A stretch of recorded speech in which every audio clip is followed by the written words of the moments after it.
Administración de Empresas Comerciales de la Universidad Colegio Mayor de Cundinamarca, se complace en presentarles a ustedes la charla sobre la actualización tributaria del 2014 y para ello nos acompaña el día de hoy el doctor Daniel Felipe Ortegón, titulado en Derecho y especializado en Tributación de la Universidad de Rosario, con amplio conocimiento del tema y que nos va a ayudar a profundizar un poco sobre esta reforma.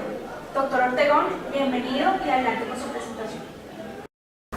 Muy buenas noches, un agradecimiento especial para la universidad quien me ha brindado este espacio para hacerles conocer un poco los aspectos relevantes de la Ley 1739 del año 2014, una reforma tributaria que se promovió por parte del Gobierno Nacional para conseguir los recursos faltantes para el presupuesto anual del año 2015, 12.5 billones, que lo que en líneas generales buscan es la consecución de los planes del Gobierno Nacional relacionados con las metas sociales y el Plan de Desarrollo Nacional.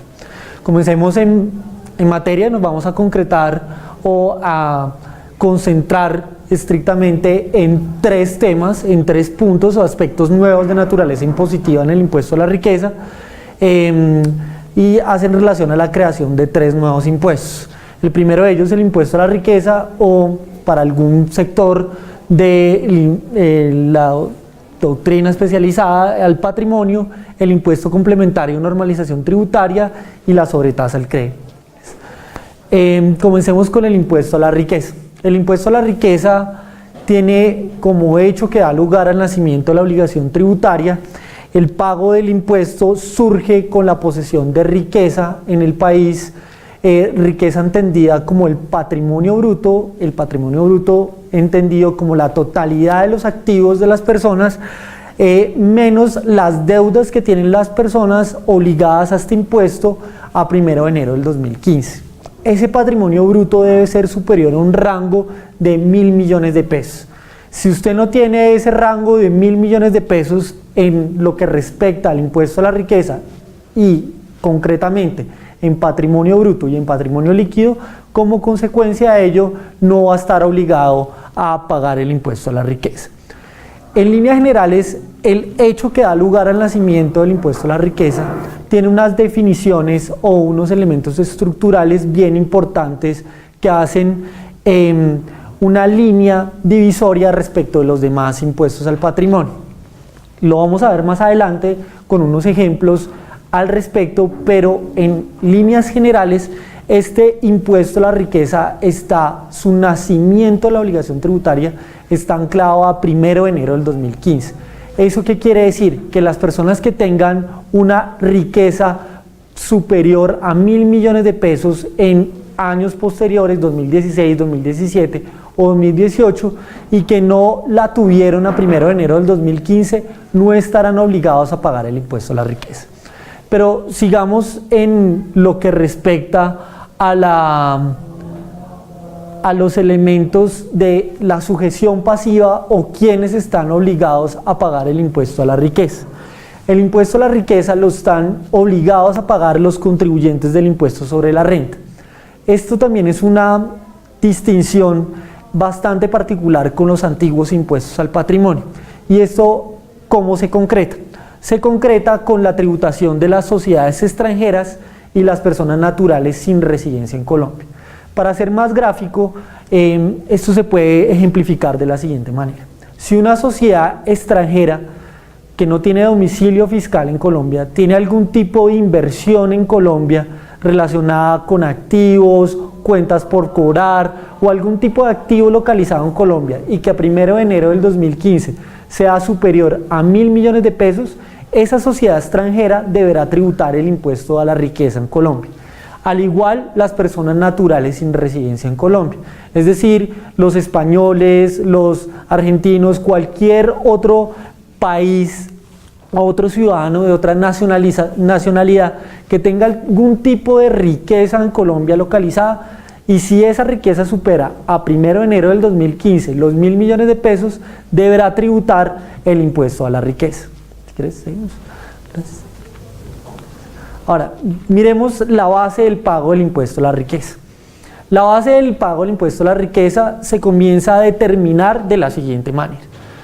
Incluimos el patrimonio bruto del contribuyente, es decir, todos los activos del contribuyente de conformidad con lo señalado en las normas fiscales. A ese patrimonio bruto le vamos a restar las deudas asociadas o no a ese tipo de patrimonio.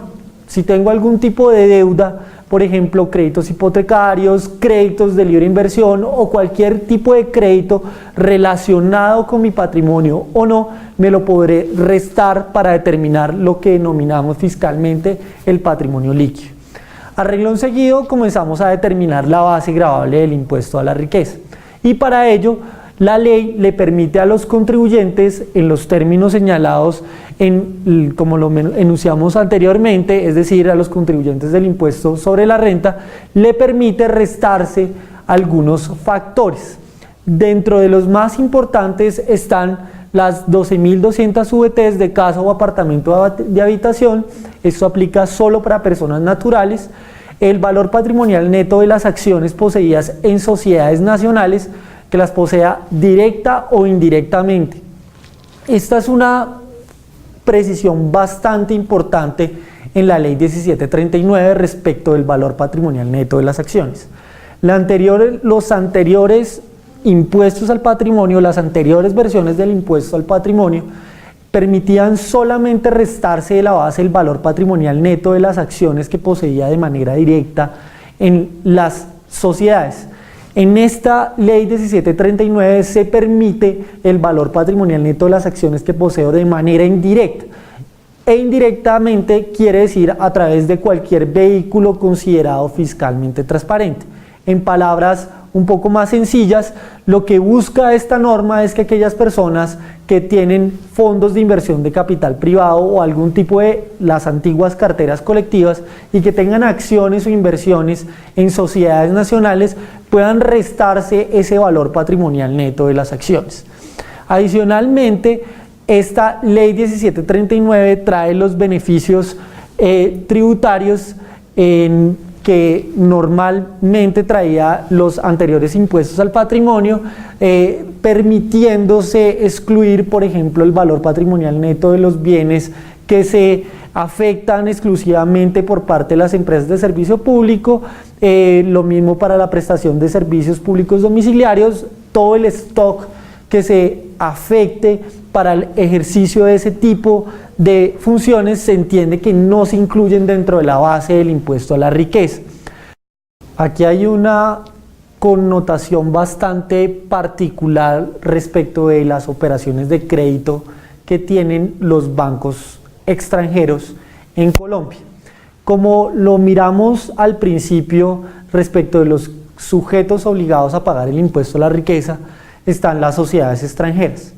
Pueden existir bancos que tengan algún tipo de domicilio o algún tipo de sucursal en Colombia que no se consideran residentes fiscales que realizan operaciones de crédito en el país. Por ejemplo, digamos, BNP París no está localizado en Colombia como un banco, una sucursal y no tiene domicilio fiscal en Colombia, luego se considera una sociedad extranjera.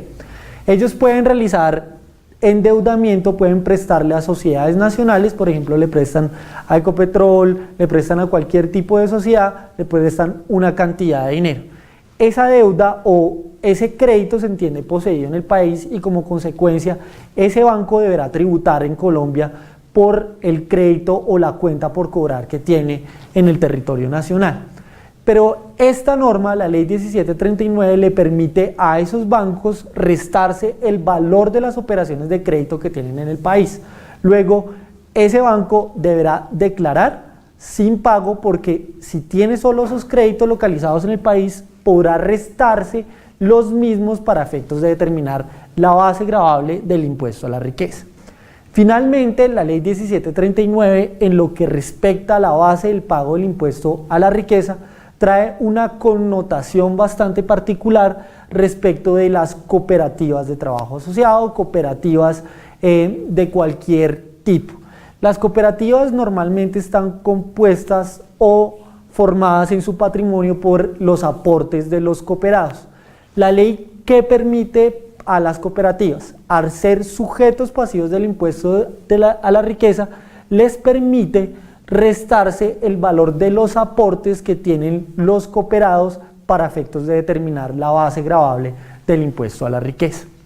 Esta es una novedad de la ley 1739 y que no traían los antiguos impuestos al patrimonio.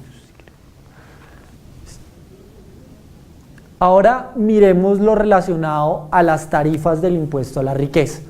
Las tarifas del impuesto a la riqueza tienen unas diferencias sustanciales respecto de las anteriores tarifas del impuesto al patrimonio. Estas tarifas son diferentes dependiendo del tipo de obligado. Si usted es persona natural, su tarifa se va a mantener durante el periodo gravable 2015, 2016, 2017 y 2018 en los rangos que aparecen aquí. Arrancan de una base gravable del mayor a 0 y un límite inferior a 2000, arrancan en una tarifa de 0.125. Si usted es persona natural y tiene su base gravable acá, deberá aplicar esta tarifa.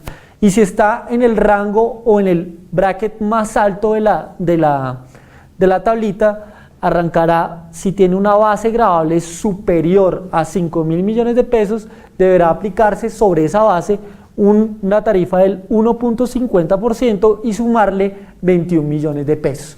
Así se determina para las personas naturales la tarifa y del impuesto a la riqueza. Ahora miremoslo para las personas jurídicas. Para las personas jurídicas hay una diferencia sustancial. Y la diferencia sustancial para las personas jurídicas es que el impuesto a la riqueza solo se causará y se cobrará para los contribuyentes del impuesto a la riqueza, personas no jurídicas, por los años 2015, 2016 y 2017. Y ya no se cobrará en el año 2018 como sí sucede para las personas naturales. Y esto tiene una razón de ser. Y la razón de ser, como se los mencioné al principio de esta exposición, es la creación de la sobretasa al CRE.